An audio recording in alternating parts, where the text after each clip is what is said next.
Well, I'm delighted to reintroduce to you, because she has been here before a few years ago. Victoria Hancock, how are you?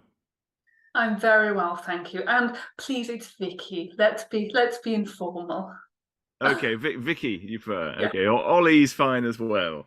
cool. Now, last time we spoke, I think you were doing night shift, and that has gone very well for you, and it has been a brilliant seller and well reviewed and well regarded. So night shift, and that's part of a trilogy, is that right? And No, no, no, double that. It's a hexalogy. Night shift was the oh my first. goodness me! Okay, right, take us I've been through them very all. busy. So night shift is the nurse at the hospital, and yeah, that's done incredibly well, more than I could have even dreamt of. It's been translated into Bulgarian and Italian, and yeah, I'm right in thinking I don't know what the competition's called, but it was a Bulgarian game book competition, and it came second place. So very chuffed Fantastic. about that. That was followed up with The Alchemist's Folly. That was a scientist going for a job interview. Third is The Phantom Self. See, I'm trying to remember it all. I've forgotten all my own books. And that's also been translated into Bulgarian and also came second place in the competition. One of these days, Brilliant. I'll come first. Yeah. Fourth was The Sister Going to the Spa in Germany, that's Behind the Weeping Walls. And then the fifth one, that was last year. This is the genius schoolgirl doing the golden hair treasure hunt in shopping mall. And so this year we've had the finale, Game Over. Wow. Because The it is. finale. Definitely the finale. Oh yeah, definitely. Absolutely. Okay. Yeah. Now I'm going to ask you why is it finale? Why what is about the book, or did you have this hexology in mind when you started creating this series? Yes and no. Um, Once I got to about book two, I realised that the same sort of background themes were coming into it, and then the whole sort of idea of the cluster and the macinator and people controlling all these sort of evil things going on. Then that sort of came into it. So then the books carried on with that. And I always knew that I wanted it to have a very definite endpoint where you've got to turn the tables on the cluster. You've got to have people getting their own back on them. So it made Yeah. sense to bring all five of the previous protagonists back together for the final battle. So it's Oh, quite a nice brilliant. bringing it all together. And it's called Game Over. This final one. And wait, can you tell us a bit more about the story in Game Over without giving too many spoilers? We've had throughout all the books, obviously as they've gone on, we've had more and more sort of crossovers of characters in this one popping up here, and this sort of underlying sense of them realizing that something is going on, and they end up getting together. And obviously in this, well, let's do something about this. This is ridiculous. We're all being Yeah. caught up in this nonsense. Let's do something about it. So the book starts with them all getting together to try and face the cluster. And then what I liked as sort of a writer is because I like trying different things in each book. Hmm. And so this is the first one where I've had sort of multiple players, although I've not been that brave. You're playing at individual time. So yeah, I've not been that Right. brave. But you do get to play as each of the five protagonists in different worlds, different game-based worlds. So we've got the nurse from Night Shift. She finds herself in a world that's based on early computer arcade games. So Yeah. Lemming, Pac-Man, hence the cover, Donkey Hence, Kong, yeah. and so on. So we've got one that's in board games, one that's in a game book, hence the dice. Ah, Uh, One that's in a sort of outdoors game, paintball, that sort of stuff. And the last one, which I think is my favourite, is in TV game shows. So oh wow. Oh yeah. wow. And this is really unusual. I haven't heard of a game book kind of set in these worlds. So I think that's Mm, brilliant. Let alone combining them into one book. And mm. I mean, when you doing your writing, do you think in a kind of, a filmic way? Is there something that it's some imagery that is kind of, clocking in your head and going, well, I've kind of got this style, or Mm. do you I'm have not have the sure about, influences? I'm not sure about that. I definitely immerse myself into it. I definitely become these characters and look around and so on, and try and get down on paper what they could be seeing, what they could be feeling. Um, Yeah, I mean, I guess the TV game shows that just comes from perhaps being of a certain age and remembering the 3-2-1s and all the yeah, game shows that we had then. And um, yeah, it was just sort of good. It was more of a revisiting childhood, to be honest, and oh having gosh, fun with it, with yeah. that. Just Yeah, twisting it and making yeah. it a little bit weird. I mean, are you always kind of looking for ideas for a game? But do you have a notepad and thing? Or that be good? Or where do you get your inspiration from? Obviously, those, but for the whole concept, where did that come from for this series? I have no idea. There's certain things in Game Over which I won't give it away, and you take a step back and you go, where did that even vaguely from? That's did I dream it? Sometimes it's a dream, isn't it? Or sometimes it's just walking along and yeah, having a bit of a daydream, but I've no Yeah, idea. I've no idea. And I try not to sort of force it. I should have perhaps a notebook, but then again, there's this element of you're trying to force creative ideas and then it all yeah. blocks. So I just wait and hope. It's starting to sound like a therapy session now, doesn't it? It was where Yeah. I know it's interesting because it is quite a unique world. That's why I'm sort of coming from it. Is I haven't seen any other series like this. And now you've done this series. Mm. What's next for Yes, Victoria I'm Hancock? very, I'm very excited about what's next.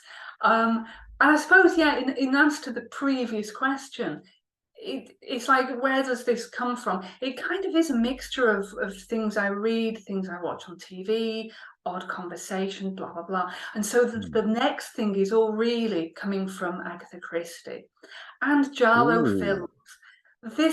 This sort of like, yeah, I want to do a whodunit, a classic clue puzzle narrative, but in a game yeah. book fashion. I want to do it in that way. And I recently read The Appeal by Janice Hallett, and the sort of the blurb on this was, can you work out who's done it? And when I first saw it, I Hmm. thought, is it, yeah, can I actually work it out? And of course, it's not. It's a normal book, a very good book, but it is Yeah, just a normal novel. But that got me thinking of like, yeah, come on, I want to do this too. And that's I love fantastic. it. And we do this. Will that be a Yeah. period piece? And when you say Miss Marple, I kind of think of sort of 1930s or the Well, I can't remember this the name of could, the actress now. yeah, I mean, Marvel's from sort of the 20s up to Hmm. the 60s, 70s, that sort of thing. This could change, so yeah, don't hold me to anything. But I'm thinking of a central character. So okay, not a Poirot, but a central character, but it's throughout their life. So something that happened when they're younger, and so a series of books that are taken at different stations in their life, I think.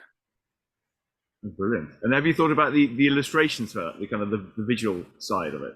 Nope, nope, not even Yeah. vague.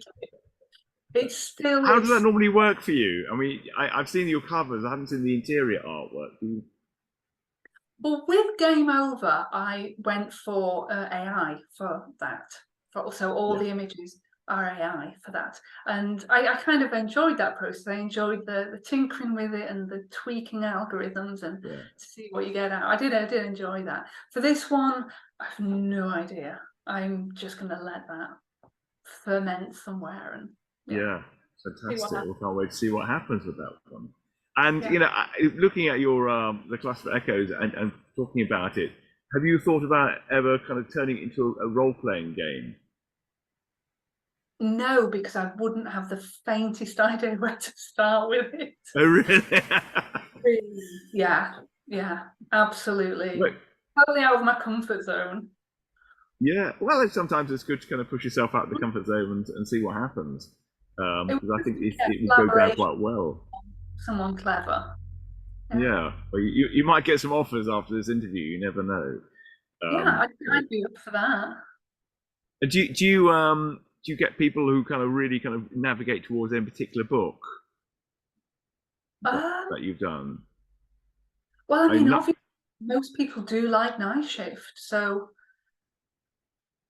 yeah, I mean, I think as I've gone on, I can't help myself. My humor has come out more with it. So night yeah shift is a very horror setting, whereas I just can't help the little tweaks of humor that come out. And some people like yeah. that. But yeah, the horror does do well for me. Can you tell me a little bit like about is it Black Death and Bluebells? Yeah. Because it looks like you've got the same character in that one with the Yeah, plague doctor it's a mask. sequel. Um, so yeah, this was a short story that was in Terror Unleashed, the anthology that was released a couple of years ago, and Yes. so it's basically the backstory of the plague doctor. So how did the plague doctor end up in the hospital, Oh, tending the garden, and so on. So it absolutely links in straight into night shift at the end, oh if wow. if you get that. That sounds fun. If yeah, and behind the walls again, that's a kind of that's got a great kind of Lovecraftian style. I'm thinking the rats in the wall kind Yeah. of feeling. What is that one about? Behind the Weeping Walls, I do like to have sort of plays on words. So with Hmm. folly, the alchemist's folly, we've got the two meanings of folly in that, and with this, we've got the two meanings of weeping, because of course we've got tears, because it was all Yeah. very traumatic what went on. We've also got weeping as in oozing, because Oh, there's lovely. something behind the walls that oozes out. So I won't give away what that is, but that's book four. And yeah, this is the sister going to find her missing sister, and it's a cult, but of course it's not really a cult. There's something else Yeah. going on. And yeah, so yeah, that's book four. And I'm going to ask about your influences again because we've talked about obviously game shows and things like that. But what about sort of horror? Where have your horror influences come from? Are there any kind of films or series that you've kind of I think I'm more book horror influence. And yeah again, showing my age here, James Herbert, Graham yeah Master, Nick Masterson, and that sort of thing. I mean, obviously the Hammer House films, all yes good. Um, yeah, I think I'd like to sort of be more sort of erudite and say, Poe and Lovecraft, but not really. no that's I'm just your, I your remember the James Herbert books being all over the place when I was growing up and but again fantastic evocative covers and very kind of Mm, dark and tawdry. It's a weird that James Herbert has never really kind of gone Stephen King, in that kind of no. level. Hardly any of his. I think maybe one or two were made into films, but for the Yeah, life of me, I can't remember what either were. yeah, But yeah. But yeah, Graham Aston's very, very good. I've been rereading some of his. It's yeah, yeah, he's and he if has someone films. said to you, okay, we'd like to turn one of your books into a movie, uh, and yeah, here's Netflix, here's a check. Which one would you think would be the best to kind of adapt? Which one do you think has the most kind of visual characters or has something you're really kind of proud of moments that would think would translate well? That's a good question. Well, definitely not actually Game Over, because I think that would be too. I don't think that's because it's got the five sort of narratives that then join for one end piece. I'm not sure that Yes. would work at all. Um, that's a good question. I've got to go for Night Shift again, I think. Yes. Yeah, because I mean, the Plague Doctor's a great character. We've got sort of the Victorian, Jack the Ripper-esque serial killers, and of course, a Yeah. dark, strange-looking hospital at night. It's Fantastic. kind of writes itself, doesn't it? Yeah. Oh, yeah. That sounds amazing. Yeah. Well, Netflix, are you out there? Make it Mm, now. That's brilliant. And so you got obviously your next projects coming up. How close are you to sort of completing it or writing it, or Oh, have you got a vision of when it might be finished? Your murder mystery series? maybe next year, at the end of next year. It's I've got I've got how far have I got? I've got a title, not a title. I've got the name of the character, probably. Yeah, I've got the setting. I've got the sort of the mode of death. But yeah. now I need to start thinking about the characters and getting all the layers and so on. Wow.